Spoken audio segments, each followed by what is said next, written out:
ॐ भूर्भुवः स्वः तत्सवितुर्वरेण्यं भर्गो देवस्य धीमहि धियो यो नः प्रचोदयात्।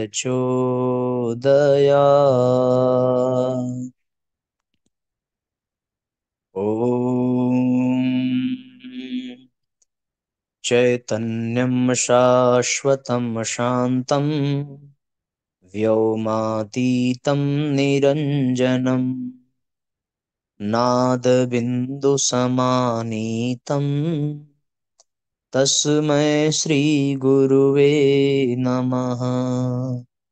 गुरुवर गुरुतादीजिए, हे पावन श्री राम। जन जन के सुख चैन हित, कभी न लें विश्राम।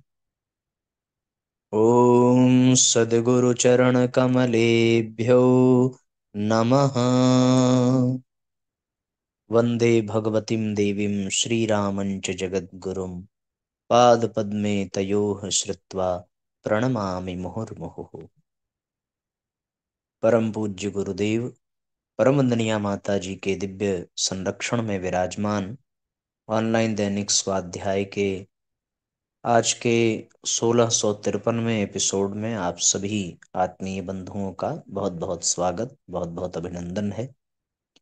आइए साथियों, आज के सत्र का हम सभी शुभारंभ करते हैं। ऑनलाइन दैनिक स्वाध्याय में श्रीमद् भगवद गीता का अध्ययन हम सभी कर रहे हैं, जिसके अंतर्गत श्रद्धेय स्वामी राम सुखदास जी द्वारा कृत टीका साधक संजीवनी का पाठन क्रम संपन्न हो रहा है। प्रथम अध्याय के प्रारंभ के 39 श्लोक हम सब ने पूरे कर लिए हैं। 40वें श्लोक से आज का क्रम प्रारंभ करना है। अर्जुन भगवान कृष्ण के समक्ष अपने हृदय की बात प्रकट कर रहे हैं कि किस प्रकार से वो कौरवों के प्रति युद्ध नहीं करेंगे और बिना युद्ध किए ही वो रण छोड़कर चले जाएंगे।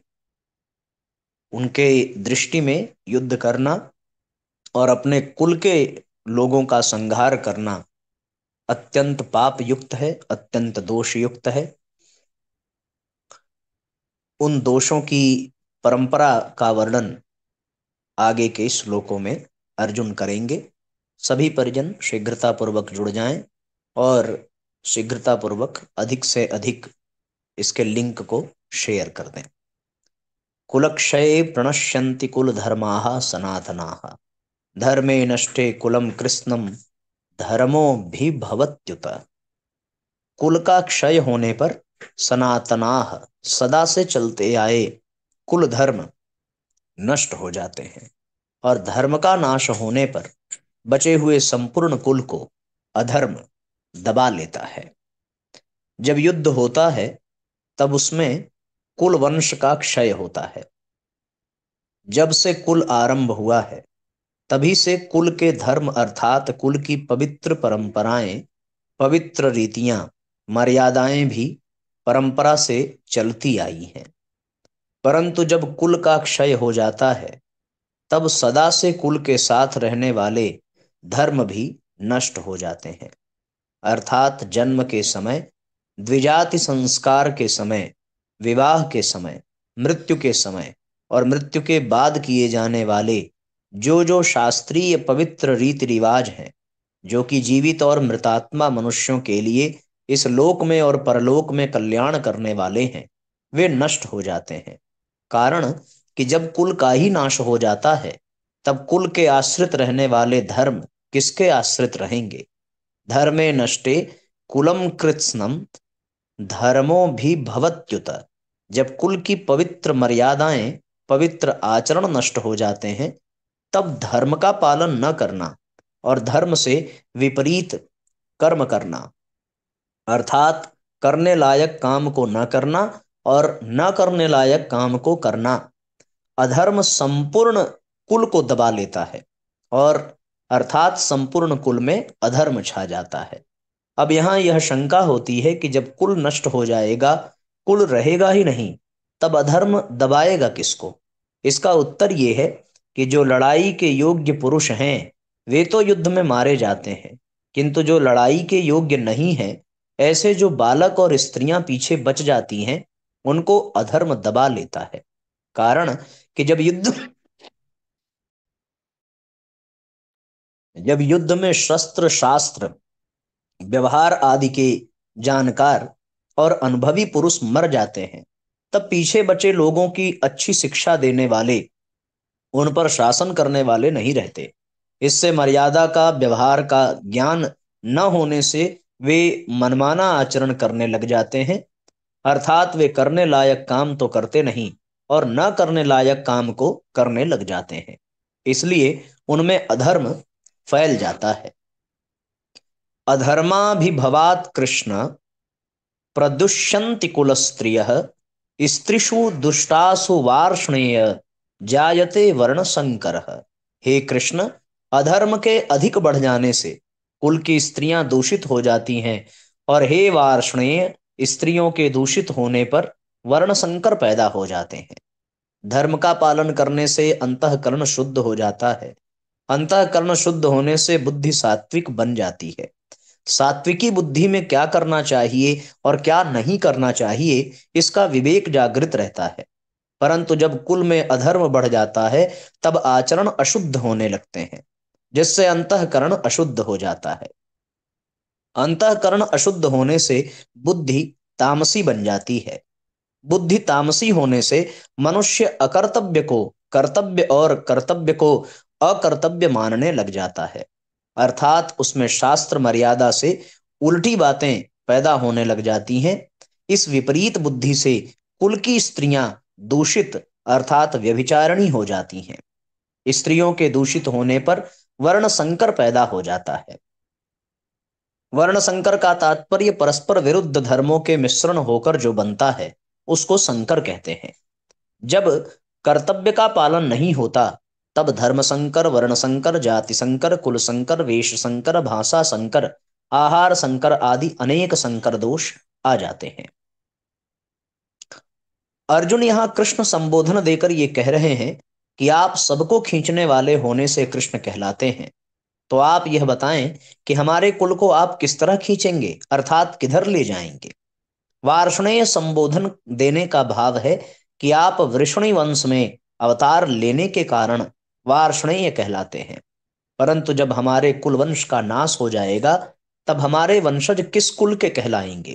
अतः कुल का नाश करना उचित नहीं। संकरो नरकायैव कुलघ्नानां कुलस्य च पतन्ति पीतरो ये श्याम लुप्त पिंडोदक क्रियाः।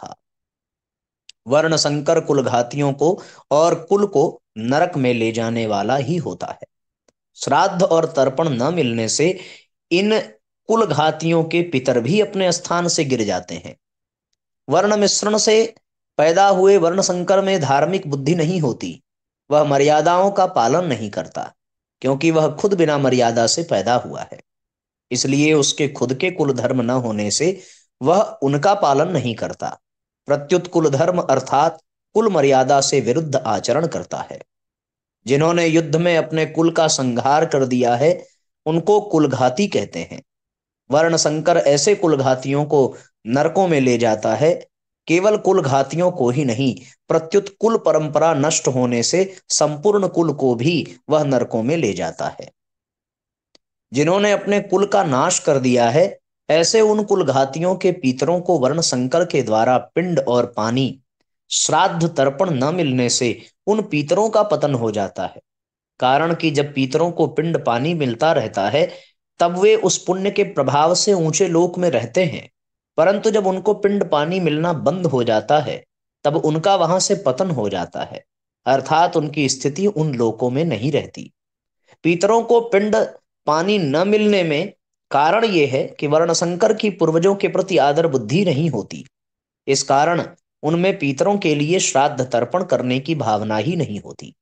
अगर लोक लिहाज में आकर वे श्राद्ध तर्पण करते भी हैं, तो भी शास्त्र विधि के अनुसार उनका श्राद्ध तर्पण में अधिकार न होने से वह पिंड पानी पितरों को मिलता ही नहीं। इस तरह जब पितरों को आदर बुद्धि से और शास्त्र विधि के अनुसार पिंड जल नहीं मिलता, तब उनका अपने स्थान से पतन हो जाता है। पितरों में एक आजान पितर होते हैं और एक मर्त पितर। पितरलोक में रहने वाले पितर आजान हैं और मनुष्य लोक से मरकर गए पितर मर्त्य हैं। श्राद्ध और तर्पण न मिलने से मर्त्य पितरों का पतन होता है। पतन उन्हीं मर्त्य पितरों का होता है जो कुटुंब से, संतान से संबंध रखते हैं और उनसे श्राद्ध तर्पण की आशा रखते हैं। दोषैरेतैः कुलघ्नानां वर्ण संकर कारकैः उत्साद्यन्ते जाति धर्माः कुल धर्माश्च शाश्वताः। इन वर्ण संकर पैदा करने वाले दोषों से कुलघातियों के सदा से चलते आए कुल धर्म और जाति धर्म नष्ट हो जाते हैं। युद्ध में कुल का क्षय होने से कुल के साथ चलते आए कुल धर्मों का भी नाश हो जाता है। कुल धर्मों के नाश से कुल में अधर्म की वृद्धि होती है। अधर्म की वृद्धि से स्त्रियां दूषित हो जाती हैं। स्त्रियों के दूषित होने से वर्ण संकर पैदा हो जाते हैं। इस तरह इन वर्ण संकर पैदा करने वाले दोषों से का नाश करने वालों जाति धर्म नष्ट हो जाते हैं। कुल धर्म और जाति धर्म क्या है? एक ही जाति में एक कुल की जो अपनी अलग अलग परंपराएं हैं, अलग अलग मर्यादाएं हैं, अलग अलग आचरण हैं, वे सभी उस कुल में कुल धर्म कहलाते हैं। कहीं जाति के पूर्ण कुलों को, समुदाय को लेकर जो धर्म कहे जाते हैं, वे सभी जाति धर्म अर्थात वर्ण धर्म कहलाते हैं, जो कि सामान्य धर्म है और शास्त्र विधि से नियत है। इन कुल धर्मों का और जाति धर्मों का आचरण न होने से ये धर्म नष्ट हो जाते हैं।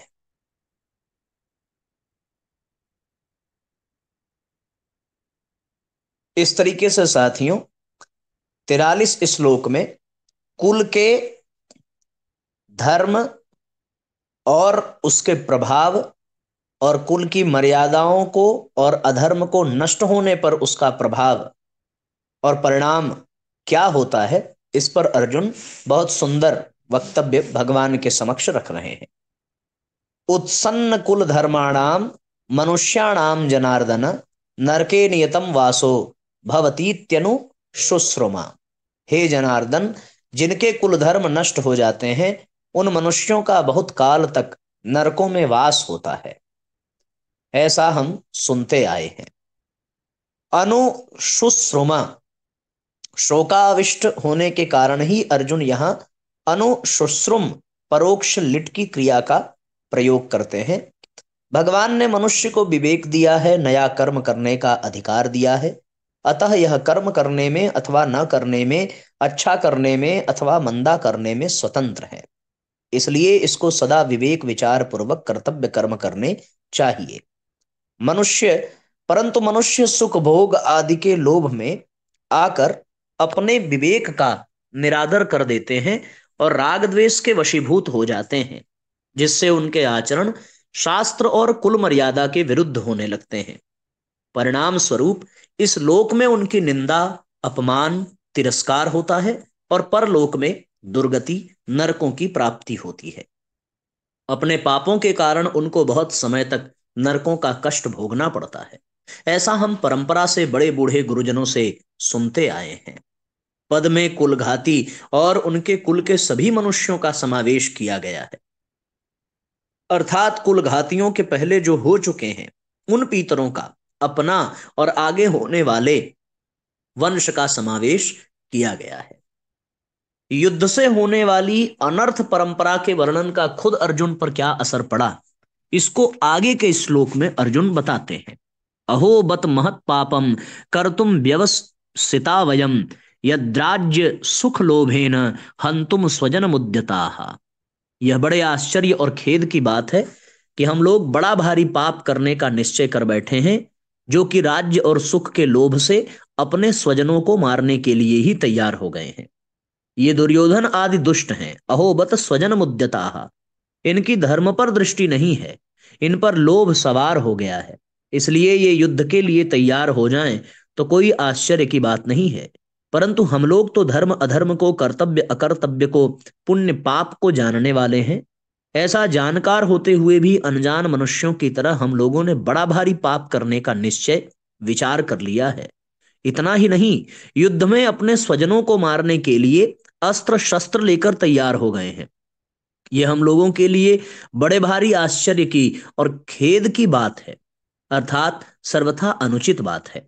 हमारी जो जानकारी है, हमने जो शास्त्रों से सुना है, गुरुजनों से शिक्षा पाई है, अपने जीवन को सुधारने का विचार किया है, उन सबका अनादर करके आज हमने युद्ध रूपी पाप करने के लिए विचार कर लिया है। यह बड़ा भारी पाप है, महत पापम। इस श्लोक में अहो और बत ये दो पद आए हैं। इनमें से अहो पद आश्चर्य का वाचक है। आश्चर्य यही है कि युद्ध से होने वाली अनर्थ परंपरा को जानते हुए भी हम लोगों ने युद्ध रूपी बड़ा भारी पाप करने का पक्का निश्चय कर लिया है।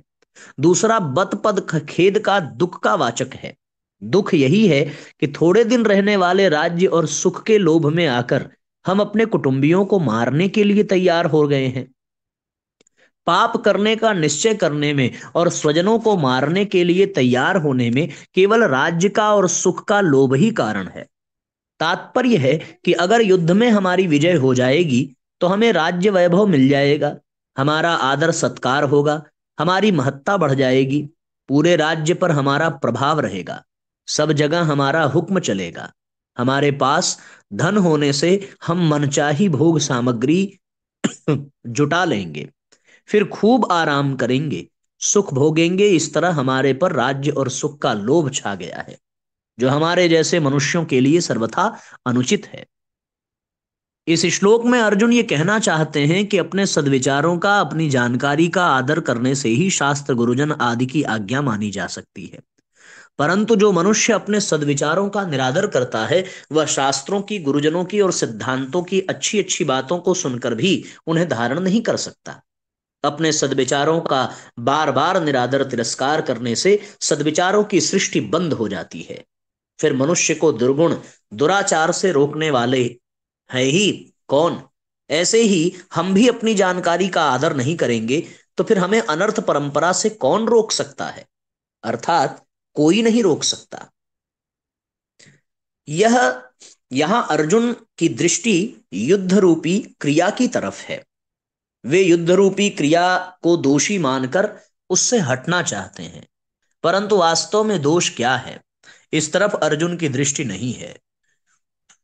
युद्ध में कौटुंबिक मोह, स्वार्थ भाव, कामना ही दोष है। पर इधर दृष्टि न जाने के कारण अर्जुन यहां आश्चर्य और खेद प्रकट कर रहे हैं, जो कि वास्तव में किसी भी विचारशील धर्मात्मा, शूरवीर क्षत्रिय के लिए उचित नहीं है। अर्जुन ने पहले 38वें श्लोक में दुर्योधन आदि के युद्ध में प्रवृत्त होने में कुल क्षय के दोष में और मित्र द्रोह के पाप में लोभ को कारण बताया है, और यहां भी अपने को राज्य और सुख के लोभ के कारण महान पाप करने को उद्यत बता रहे हैं। इससे सिद्ध होता है कि अर्जुन पाप के होने में लोभ को हेतु मानते हैं। फिर भी आगे तीसरे अध्याय के 36वें श्लोक में अर्जुन ने मनुष्य न चाहता हुआ भी पाप का आचरण क्यों कर बैठता है, ऐसा प्रश्न क्यों किया? इसका समाधान है कि यहाँ तो कौटुंबिक मोह के कारण अर्जुन युद्ध से निवृत्त होने को धर्म और युद्ध में प्रवृत्त होने को अधर्म मान रहे हैं। अर्थात उनकी शरीर आदि को लेकर केवल लौकिक दृष्टि है, इसलिए वे युद्ध में स्वजनों को मारने में लोभ के को हेतु मान रहे हैं। परंतु आगे गीता का उपदेश सुनते सुनते उनमें अपने श्रेय कल्याण की इच्छा जागृत हो गई, इसलिए वे कर्तव्य को छोड़कर न करने योग्य काम में प्रवृत्त होने में कौन कारण है, ऐसा पूछते हैं। अर्थात वहां अर्जुन कर्तव्य की दृष्टि से, साधक की दृष्टि से पूछते हैं। यहां साथियों, अर्जुन के मन में जो भाव है वो भाव अत्यंत श्रेष्ठ है कि वास्तव में हम सब तो युद्ध से होने वाली हानि और अधर्म को जानते हैं। उनको जानने के पश्चात भी यदि हम युद्ध के लिए खड़े हैं तो इसका मतलब हम अपनी जानकारी, अपने ज्ञान को अपमानित कर रहे हैं।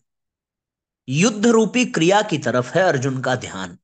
वो क्रिया को दोषी मान करके उस क्रिया से हटना चाहते हैं, लेकिन वास्तव में दोष, इस तरफ अर्जुन की दृष्टि जा ही नहीं रही है कि वास्तव में दोष है क्या। स्वार्थ भाव, कामना ही दोष है, कौटुंब की मोह ही दोष है।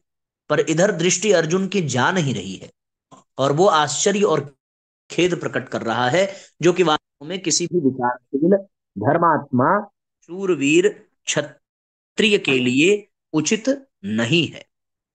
अर्जुन ने पहले 48वें श्लोक में दुर्योधन आदि के युद्ध में प्रवृत्त होने में, कुल क्षय के दोष में और मित्रद्रोह के पाप में लोभ को कारण बताया है।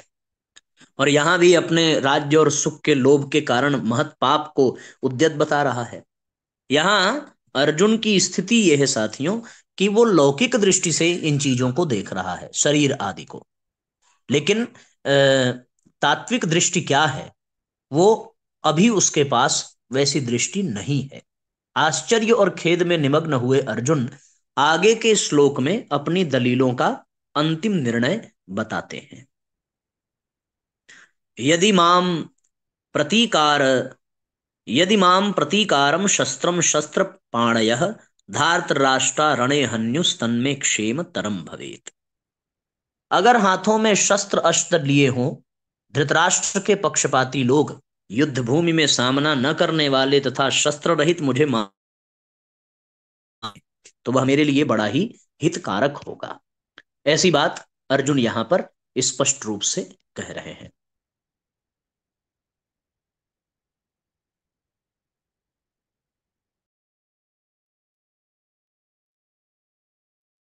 अर्जुन कहते हैं कि अगर मैं युद्ध से सर्वथा निवृत्त हो जाऊंगा तो शायद ये दुर्योधन आदि भी युद्ध से निवृत्त हो जाएंगे।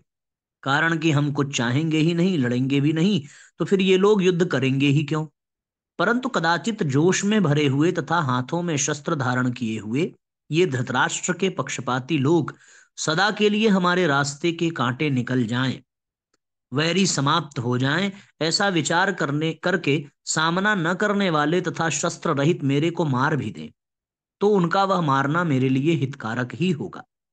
कारण कि मैंने युद्ध में गुरुजनों को मारकर बड़ा भारी पाप करने का जो निश्चय किया था, उस निश्चय रूप पाप का प्रायश्चित हो जाएगा। उस पाप से मैं शुद्ध हो जाऊंगा। तात्पर्य है कि मैं युद्ध नहीं करूंगा तो मैं भी पाप से बचूंगा और मेरे कुल का भी नाश नहीं होगा। जो मनुष्य अपने लिए जिस किसी विषय का वर्णन करता है उस विषय का उसके स्वयं पर असर पड़ता है। अर्जुन ने भी जब शोकाविष्ट होकर 28वें श्लोक से बोलना आरंभ किया तब वे उतने शोकाविष्ट नहीं थे जितने वे अब शोकाविष्ट हैं। पहले अर्जुन युद्ध से उपरत नहीं हुए, पर शोकाविष्ट होकर बोलते बोलते अंत में वे युद्ध से उपरत हो जाते हैं और बाण सहित धनुष का त्याग करके बैठ जाते हैं। भगवान ने ये सोचा कि अर्जुन के बोलने का वेग निकल जाए तो मैं बोलूं, अर्थात बोलने से अर्जुन का शोक बाहर आ जाए, भीतर में कोई शोक बाकी न रहे, तभी मेरे वचनों का उस पर असर होगा। अतः भगवान बीच में कुछ नहीं बोले। अब तक अर्जुन ने अपने को धर्मात्मा मानकर युद्ध से निवृत्त होने में जितनी दलीलें युक्तियां दी हैं, संसार में रचे पचे लोग अर्जुन की उन दलीलों की ही को ही ठीक समझेंगे। जैसा कि हम लोग भी यही समझ रहे हैं कि अर्जुन बिल्कुल अपनी जगह सही है, और आगे भगवान अर्जुन को जो बात समझाएंगे उनको ठीक नहीं समझेंगे। इसका कारण यह है कि जो मनुष्य जिस स्थिति में है उस स्थिति का, उस श्रेणी का की बातों को ही वे ठीक समझते हैं। उससे ऊंची श्रेणी की बात वे समझ ही नहीं सकते। अर्जुन के भीतर कौटुंबिक मोह है और उस मोह से आविष्ट होकर ही वे धर्म की साधुता की बड़ी अच्छी अच्छी बातें कर रहे हैं। अतः जिन लोगों के भीतर कौटुंबिक मोह है उन लोगों को ही अर्जुन की बातें ठीक लगेंगी। परंतु भगवान की दृष्टि जीव के कल्याण की तरफ जीव के कल्याण की तरफ है कि उसका कल्याण कैसे हो। भगवान की इस ऊंची श्रेणी की दृष्टि को लौकिक दृष्टि वाले लोग समझ ही नहीं सकते। अतः वे भगवान की बातों को ठीक नहीं मानेंगे, प्रत्युत ऐसा मानेंगे कि अर्जुन के लिए युद्ध रूपी पाप से बचना बहुत ठीक था, पर भगवान ने उनको युद्ध में लगाकर ठीक नहीं किया। वास्तव में भगवान ने अर्जुन से युद्ध नहीं कराया है, प्रत्युत उनको अपने कर्तव्य का ज्ञान कराया है। युद्ध तो अर्जुन को कर्तव्य रूप से स्वतः प्राप्त हुआ था, अतः युद्ध का विचार तो अर्जुन का खुद का ही था। वे स्वयं ही युद्ध में प्रवृत्त हुए थे, तभी वे भगवान को निमंत्रण देकर लाए थे। परंतु उस विचार को अपनी बुद्धि से अनिष्टकारक समझकर वे युद्ध से विमुख हो रहे थे, अर्थात अपने कर्तव्य के पालन से हट रहे थे। इस पर भगवान ने कहा कि ये जो तू युद्ध नहीं करना चाहता, ये तेरा मोह है। अतः समय पर जो कर्तव्य स्वतः प्राप्त हुआ है, उसका त्याग करना उचित नहीं है। कोई बद्री नारायण जा रहा था, परंतु रास्ते में उसे दिशा भ्रम हो गया, अर्थात उसने दक्षिण को उत्तर और उत्तर को दक्षिण समझ लिया। अतः वह बद्री नारायण की तरफ न चलकर उल्टा चलने लग गया। सामने से उसको एक आदमी मिल गया। वह आदमी ने पूछा, भाई कहाँ जा रहे हो? वह बोला, बद्री नारायण। वह आदमी बोला कि भाई बद्री नारायण इधर नहीं है, उधर है, आप तो उल्टे जा रहे हैं। अतः वह आदमी उसको बद्री नारायण भेजने वाला नहीं है, किंतु उसको दिशा का ज्ञान कराकर ठीक रास्ता बताने वाला है। ऐसे ही भगवान ने अर्जुन को अपने कर्तव्य का ज्ञान कराया है, युद्ध नहीं कराया है। स्वजनों को देखने से अर्जुन के मन में यह बात आई थी कि मैं युद्ध नहीं करूंगा, न योत्स्य। पर भगवान का उपदेश सुनने पर अर्जुन ऐसा नहीं कहा कि मैं युद्ध नहीं करूंगा, किंतु ऐसा कहा कि मैं आपकी आज्ञा का पालन करूंगा, करिष्ये वचनम तव, अर्थात अपने कर्तव्य का पालन करूंगा। अर्जुन के इन वचनों से यही सिद्ध होता है कि भगवान ने अर्जुन को अपने कर्तव्य का ज्ञान कराया है। वास्तव में युद्ध होना अवश्यंभावी था, क्योंकि सबकी आयु समाप्त हो चुकी थी। इसको कोई भी टाल नहीं सकता था। स्वयं भगवान ने विश्वरूप दर्शन के समय अर्जुन से कहा है कि मैं बढ़ा हुआ काल हूं और सबका संहार करने के लिए यहां आया हूं। अतः तेरे शुद्ध किए बिना, युद्ध किए बिना भी ये विपक्ष में खड़े योद्धा लोग बचेंगे नहीं। इसलिए यह नरसंहार अवश्यंभावी होनहार ही था। यह नरसंहार अर्जुन युद्ध न करते तो भी होता। अगर अर्जुन युद्ध नहीं करते तो जिन्होंने मां की आज्ञा से द्रौपदी के साथ अपने सहित पांचों भाइयों का विवाह करना स्वीकार कर लिया था, वे युधिष्ठिर तो मां की युद्ध करने की आज्ञा से युद्ध अवश्य करते ही। भीमसेन भी युद्ध से कभी पीछे नहीं हटते, क्योंकि उन्होंने कौरवों को मारने की प्रतिज्ञा कर रखी थी। द्रौपदी ने तो यहां तक कह दिया था कि अगर मेरे पति कौरवों से युद्ध नहीं करेंगे तो मेरे पिता, भाई और मेरे पांचों पुत्र तथा अभिमन्यु कौरवों से युद्ध करेंगे। इस तरह से ऐसे कई कारण थे जिससे युद्ध को टालना संभव ही नहीं था। होनहार को रोकना मनुष्य के हाथ की बात नहीं है, परंतु अपने कर्तव्य का पालन करके मनुष्य अपना उद्धार कर सकता है और कर्तव्यच्युत होकर अपना पतन कर सकता है। तात्पर्य है कि मनुष्य अपना इष्ट अनिष्ट करने में स्वतंत्र है। इसलिए भगवान ने अर्जुन को कर्तव्य का ज्ञान कराकर मनुष्य मात्र को उपदेश दिया है कि उसे शास्त्र की आज्ञा के अनुसार अपने कर्तव्य के पालन में तत्पर रहना चाहिए, उससे कभी च्युत नहीं होना चाहिए। पूर्व श्लोक में अर्जुन ने अपनी दलीलों का निर्णय सुना दिया। उसके बाद अर्जुन ने क्या किया, इसको संजय आगे के श्लोक में बताते हैं। संजय उवाच एवमुक्त्वार्जुनः संख्ये रथोपस्थ उपाविशत् विसृज्य सशरं चापं शोक संविघ्न मानसः। ऐसा कहकर शोकाकुल मन वाले अर्जुन बाण सहित धनुष का त्याग करके युद्ध भूमि में रथ के मध्य भाग में बैठ गए। युद्ध करना संपूर्ण अनर्थों का मूल है। युद्ध करने से यहाँ कुटुंबियों का नाश होगा, परलोक में नरकों की प्राप्ति होगी आदि बातों को युक्ति और प्रमाण से कहकर शोक से अत्यंत व्याकुल मन वाले अर्जुन ने युद्ध न करने का पक्का निर्णय कर लिया। जिस रणभूमि में वे हाथ में धनुष लेकर उत्साह के साथ आए थे, उसी रणभूमि में उन्होंने अपने बाएं हाथ से गांडीव धनुष को और दाएं हाथ से बाण को नीचे रख दिया और स्वयं रथ के मध्य भाग में, अर्थात दोनों सेनाओं को देखने के लिए जहां पर खड़े थे वहीं पर शोक मुद्रा में बैठ गए।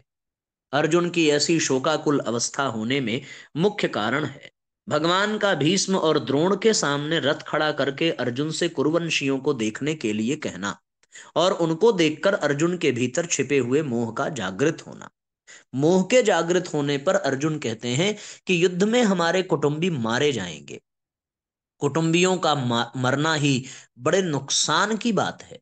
दुर्योधन आदि तो लोभ के कारण इस नुकसान की तरफ नहीं देख रहे हैं, परंतु युद्ध से कितनी अनर्थ परंपरा चल पड़ेगी, इस तरफ ध्यान देकर हम लोगों को ऐसे पाप से निवृत्त हो ही जाना चाहिए। हम लोग राज्य और सुख के लोभ से कुल संहार करने के लिए रणभूमि में खड़े हो गए हैं। ये हमने बड़ी भारी गलती की है। अतः युद्ध न करते हुए शस्त्र रहित मेरे को यदि सामने खड़े हुए योद्धा लोग मार भी दें तो उससे मेरा हित ही होगा। इस तरह अंतःकरण में मोह छा जाने के कारण अर्जुन युद्ध से उपरत होने में एवं अपने मर जाने में भी हित देखते हैं, और अंत में उसी मोह के कारण बाण सहित धनुष का त्याग करके विषाद मग्न होकर बैठ जाते हैं। यह मोह की ही महिमा है कि अर्जुन धनुष उठाकर युद्ध के लिए तैयार हो रहे थे, वही अर्जुन धनुष को नीचे रखकर शोक से अत्यंत व्याकुल हो रहे हैं। ओम तत्सद इति श्रीमद्भगवद्गीतासु उपनिषत्सु ब्रह्म विद्यायाम योग शास्त्रे श्री कृष्णार्जुन संवादे अर्जुन विषाद योगो नाम प्रथमो अध्यायः। इस प्रकार ओम तत्सत इन के उच्चारण पूर्वक ब्रह्म विद्या और योग शास्त्र में श्रीमद् भगवद गीतोपनिषद रूप श्री कृष्णार्जुन संवाद में अर्जुन विषाद योग नामक पहला अध्याय पूर्ण हुआ। प्रत्येक अध्याय की समाप्ति पर महर्षि वेदव्यास जी ने जो उपर्युक्त पुस्तिका लिखी है, इसमें श्रीमद् भगवद गीता का विशेष महात्म्य और प्रभाव ही प्रकट होता है। ओम तत्सत, ये तीनों सच्चिदानंद घन परमात्मा के पवित्र नाम हैं। ये मात्र जीवों का कल्याण करने वाले हैं। इनका उच्चारण परमात्मा के सम्मुख करता है और शास्त्र विहित कर्तव्य कर्मों को के अंग वैगुण्य को मिटाता है। अतः गीता के अध्याय का पाठ करने में, श्लोक पद और अक्षरों के उच्चारण में जो भूले हुई हैं उनका परिमार्जन करने के लिए और संसार से संबंध विच्छेद पूर्वक भगवत संबंध की याद आने के लिए प्रत्येक अध्याय के अंत में ओम तत्सत का उच्चारण किया गया है। इस श्लोक की व्याख्या हम लोग विस्तार पूर्वक कल से सुनेंगे। आज के लिए साथियों इतना ही क्रम रखा जाए। आइए गायत्री मंत्र पढ़ें और आज के सत्र को विश्राम दें। ओम भूर्भुवस्वः तत्सवितुर्वरेण्यं भर्गो देवस्य धीमहि धियो यो नः प्रचोदयात्। सभी आत्मीय बंधुओं को बहुत बहुत प्रणाम। सबका मंगल हो साथियों। जय राम जी की शुभ रात्रि।